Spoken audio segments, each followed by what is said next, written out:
फर्स्टमा चाहिँ इन्फ्याचुएसन टाइपको भयो है, कुरा गर्दा गर्दै टेक्स्टहरू गर्यो, लेट नाइट टेक्स्टहरू गर्थ्यो क्या। फोनमा चाहिँ बेसी बोल्दैन थियो, लाज लाग्थ्यो दुईजनालाई नै एकअर्कासँग बोल्नु।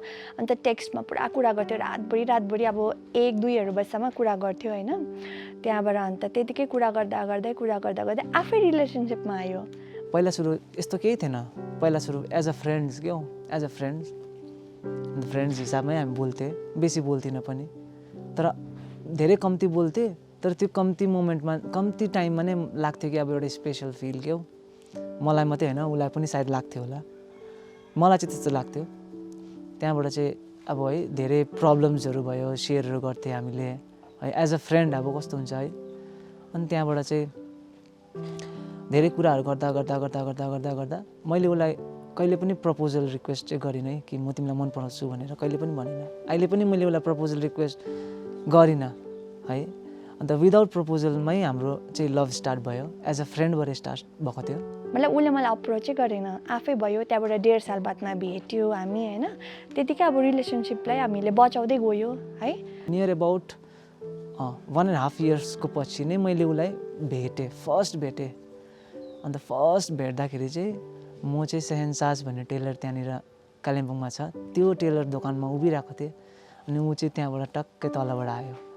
अनि फर्स्ट मैले उसलाई भेट्दाखेरि चाहिँ मेरो सबभन्दा पहिला क्वेसन चाहिँ यही भयो कि तिमी नै हो प्रतीक्षा भन्ने भयो नि त।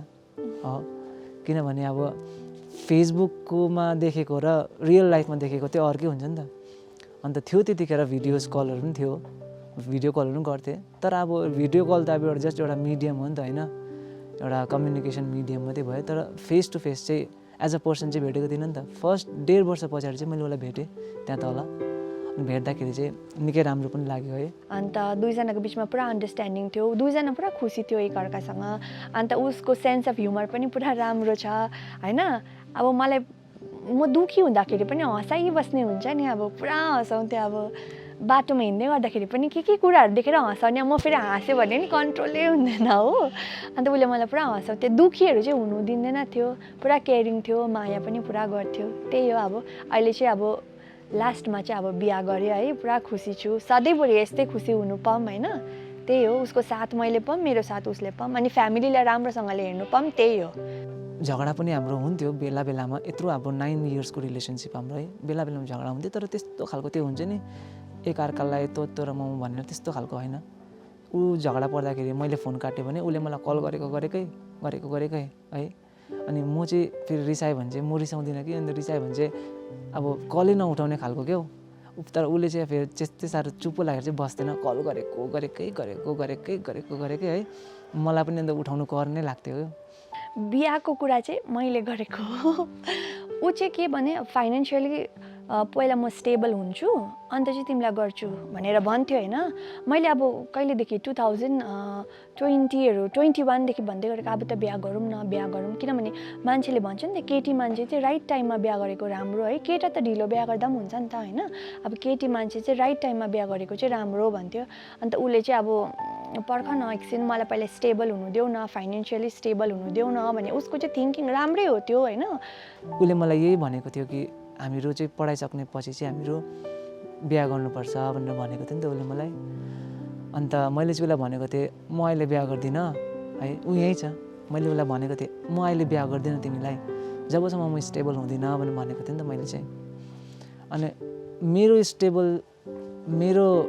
स्टेबिलिटी चाहिँ अर्कै हो, अनि उसको स्टेबिलिटी चाहिँ अर्कै हो। अब मैले सोचेको स्टेबिलिटी चाहिँ कस्तो हो भनेपछि राम्रो काम पाऊँ पहिला है, राम्रो काम पाएर राम्रो आफ्नो लाइफ पनि इन्जोय गरेर अनि चाहिँ टक्कै हामी चाहिँ बिहा गर्ने भन्ने चाहिँ त्यो चाहिँ मेरो एउटा स्टेबिलिटी हो नि त। अनि उसको स्टेबिलिटी चाहिँ अर्कै हो। उसले भनेको चाहिँ हो हामी दुईजना मिलौँ, हामी दुईजना मिलेर चाहिँ सँगै हामीहरू ग्रो गरौँ। तर मेरो चाहिँ के थियो भन्दा चाहिँ हामी दुईजनासँगै ग्रो गरौँ न त, तिमी पनि कमाउँछौ म पनि कमाउँछु, सँगै मिलेर कमाऊँ होइन, त्यसरी पनि त हुन्छ तर उसले चाहिँ अन्त त्यसरी पर्खाउँदै पर्खाउँदै अब चाहिँ होइन बेसी भयो भन्दा मलाई नि रिस उठ्यो क्या अब 2024 होइन लागेर अब 25 लाग्नु आँटिसक्यो हो। अब घरबाट पनि त भन्यो अब त बिहा गर्ने उमेर हो होइन, भन् न उसलाई, भन् बिहा गर्नु, भन् हामी गराइदिन्छ बिहा भनेर भन्नु थाल्यो है। उसलाई भने उसको चाहिँ त्यही अब पर्ख न एकछिन पर्ख न, अब अलिक पर्ख भन्दा भन्दै त्यहाँबाट बिचमा ठुलो झगडा भयो क्या। ए तिमीले मलाई त पर्खाइ मात्रै राख्ने रहेछ, होस् अब छोडिदेऊ। अब मेरो मनमा के आयो भने अब होस् छोडिदेऊ, तिमी आफ्नो बाटो लगा होइन, अब मलाई मम्मी बुवाले जो खोजिदिन्छ म त्यहीसँग जान्छु, म अब बिहा गरिहाल्छु भन्ने भयो क्या। अब त्यस्तो भयो हो। त्यहाँबाट पुरा झगडा भयो। उसले पनि भन्यो जाऊ जाऊ गर भोलि पछि पछ्ताउँदा थाहा पाउँछौ भन्नु थाल्यो होइन। अन्त पुरा झगडा भयो। त्यहाँबाट ऊ त्यतिकै कोलकाताबाट अहमदाबाद गयो। 1 वर्ष जस्तोको अगाडि कुरा हो। मलाई फेरि टक्कै मेरो कम्पनीले के गर्यो, ट्रान्सफर लेखिदियो, अहमदाबाद जानुपर्छ तँलाई भनेर है। अनि त्यो जानुभन्दा अगाडि चाहिँ हाम्रो अलिकति ठुलो नै एउटा क्राइसिस चल्दै थियो कि हाम्रो दुईजनाको बिचमा। अनि हामी चाहिँ यहाँसम्म डिसाइड गरिसकेको थियो कि अब ल नि त म अहिले बिहा गर्दिनँ, तिमीलाई अहिले बिहा गर्नु छ, तिमी अब बिहा गर, म गर्दिनँ बिहा, अब के गर्नु, तिमीले मलाई पर्खिँदैन त पर्खिँदैनौ, म तिमीलाई बिहा गर्दिनँ भनेको होइन, म तिमीलाई बिहा गर्छु है, तर तिमीले मलाई अलिकति पर्खिनुपर्छ भन्दाखेरि चाहिँ ऊ रिसायो नि त। त्यति बेला चाहिँ उसले पनि डिसिजन लिइसकेको। अनि त्यहाँबाट चाहिँ म पनि त्यसो भए चाहिँ म पनि बिहा गर्छु, त्यसो भए चाहिँ मलाई घरबाट पनि प्रेसर गर्दैछ भनेर भन्यो। त्यहाँबाट मैले है यताउति साथीभाइहरूसँग पनि कन्सल्ट गरेँ, साथीभाइले पनि भन्यो अब जीवा पनि केटी मान्छे हो है, अनि केटा मान्छे त ढिलो बिहा गर्दा पनि केही हुँदैन, तर केटी मान्छे हो, फेरि टाइममै बिहा गर्नुपर्छ। फेरि हामी दुईजनाको एज चाहिँ एउटै एज हो नि त, हाम्रो दुईजनाको चाहिँ एकै दिनको मात्रै डिफ्रेन्स हो, त्यस्तो खालको हो हाम्रो हो। अनि त्यहाँबाट चाहिँ त्यस्तो भयो। अनि त्यहाँबाट अहमदाबाद जानुभन्दा अगाडि मैले उसलाई भने म अब अहमदाबाद पनि जाँदैछु, यो चाहिँ एउटा राइट टाइम हुन्छ, अब यहाँ चाहिँ लाइफको हाम्रो टर्निङ पोइन्ट आयो, तिमी पनि बिहा गर्नु, अरूसँगै बिहा गर्नु, म पनि अब अहिले बिहा गर्दिनँ भन्दैछु, म पनि अब त्यहाँ कामतिरै अलिक भुलिन्छ मन पनि भनेर मैले डिसिजन लिएँ है। उसले पनि ल भनेर भन्यो।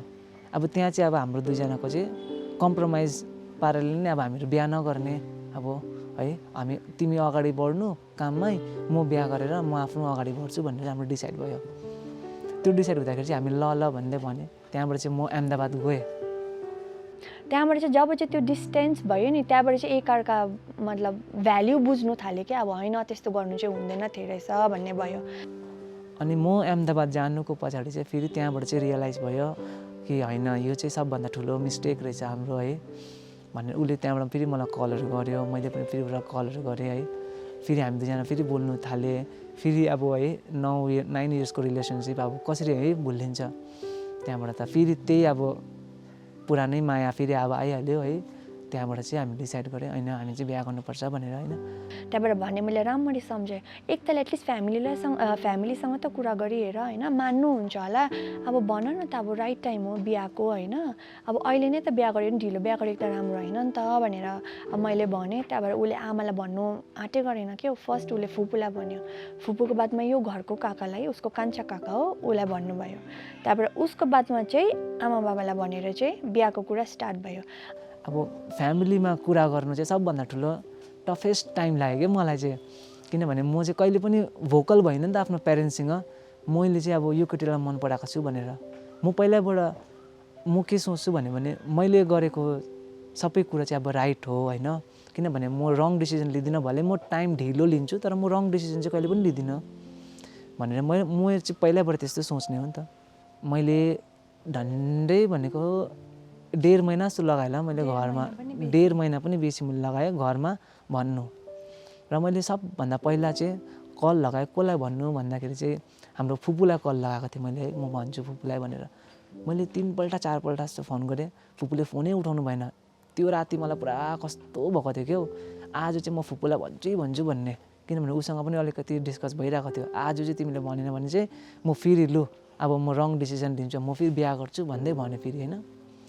फेरि त्यहाँबाट मैले लु नि त भनेर फुपूलाई मैले कति राति म 11 बजी ड्युटीबाट आएर फुपूलाई कल गरेँ, तर अनफर्चुनेटली फुपूले त्यही दिन पुरा बिजी हुनुहुन्थ्यो रहेछ, फोन उठाउनु भएन। त्यहाँबाट के गरौँ भन्दाखेरि चाहिँ मैले बिहानै भोलिपल्टको बिहानै उठेर काकालाई कल गरेँ मैले, काका कुरा चाहिँ यस्तो हो, मलाई चाहिँ अब बिहा गर्नु छ है उताबाट पनि भन्दैछ किनभने अब म उसलाई बिहा गरेन भने उसले अब अरूलाई बिहा गर्छ होइन 9 इयर्सको रिलेसनसिप अब हामीले यति केयर गरेर राखेको होइन त्यो त अब केही न केहीको हुन्छ होइन फेरि एउटा नयाँ मान्छेलाई चिन्नु फेरि उसले नयाँ मान्छेलाई चिन्नु म नयाँ मान्छेलाई चिन्नु होइन त्यो फेरि लङ प्रोसेस हो अनि त्यो भन्दाखेरि चाहिँ काकाले मलाई हाम्रो पेरेन्ट्सले मलाई पुरा सपोर्ट गर्नुभयो होइन यो चाहिँ राइट डिसिजन हो तेरो तैँले अगाडि बढ्नुपर्छ तँलाई चाहिँ अब सपोर्ट गर्दैछ बुहारीले भन्यो भने तैँले पनि स्ट्यान्ड लिनुपर्छ है भन्ने भने त्यहाँबाट चाहिँ मलाई भन्नुभयो आमालाई भनिस् बाबालाई भनिस् भन्नुभयो त्यहाँबाट चाहिँ मैले आमा बाबालाई चाहिँ फेरि पछि भनेको मैले है आमा र बाबालाई भने त्यहाँबाट चाहिँ कुराकानी भएर चाहिँ आज हाम्रो बिहा पनि भयो आज अन्त बिहामा पनि यस्तो पऱ्यो कि अब के भन्छ त्यसलाई भाग्नु पर्ने भयो तर मैले नभनी भागेको चाहिँ होइन फ्यामिलीलाई सोधेर नै भागेको मतलब अब दुईजनाकै बिचमा अन्डरस्ट्यान्डिङमै होइन म्युचुअली अन्डरस्ट्यान्डिङमै भागेको भाग्नु जस्ट एउटा फर्मेलिटी मात्रै नि होइन अब अगाडिको दिन भागेँ भोलिपल्ट बिहा भइहाल्यो त्यस्तो कि अन्त हाम्रो रिलेसनसिप चाहिँ पुरा प्योर थियो त्यस्तो है अब हामी यही चाहन्छौँ कि अगाडि पनि हामी एकदम मिलिजुली बस्ने होइन अनि हुन्छ झगडा हाम्रो पनि त्यस्तो साह्रो होइन हाम्रो झगडा हुन्छ तर हामी चाहिँ अन्डरस्ट्यान्डिङ चाहिँ हाम्रो धेरै छ रिलेसनमा है म सोच्छु अब यही अन्डरस्ट्यान्डिङ पनि अब as a husband and wife हामीहरू अन्डरस्ट्यान्डिङ भएर नै बिताउँ भनेर चाहिँ यही मेरो विशेषहरू छ दुईजना मिलेर सँगै अब के भन्छ त्यसलाई ग्रो गरौँ होइन दुईजना मिलेर फ्युचरमा धेरै के भन्छ त्यसलाई उन्नति गरौँ त्यही हो सब अनि चाहिँ अरूले भन्नुहोस् न उनीहरू दुईजनालाई हेर न तिमीहरू पनि त्यस्तै हो we just want to set an example हुन्छ नि त्यस्तो अब गर्नु चाहन्छु है